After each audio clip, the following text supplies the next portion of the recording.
I really love this video. It talks about genetic engineering and its technology behind it, and then some of the ethical concerns involved in it.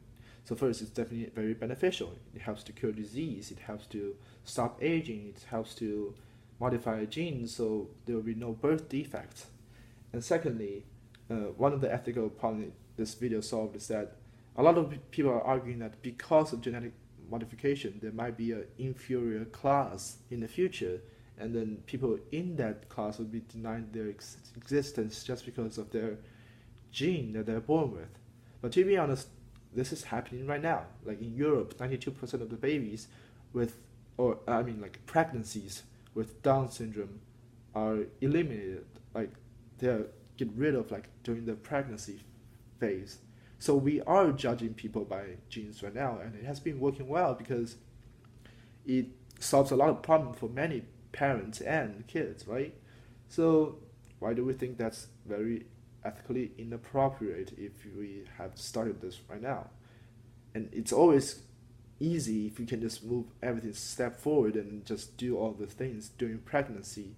So there's a lot less ethical concerns involving like chosen pregnancy than like actually eliminate grown up people, right?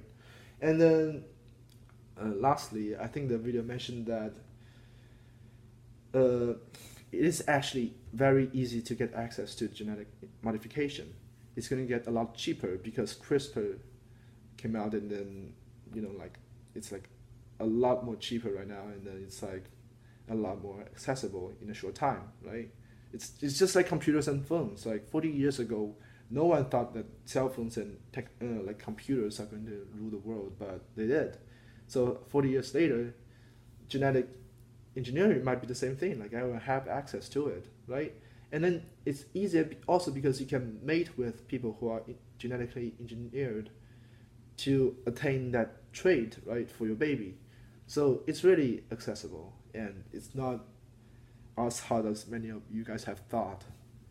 A lot of people said that, hey, poor people are not going to get access to it, but this technology is just going to get cheaper and cheaper, and you can always mate with like people who have done this before to get it.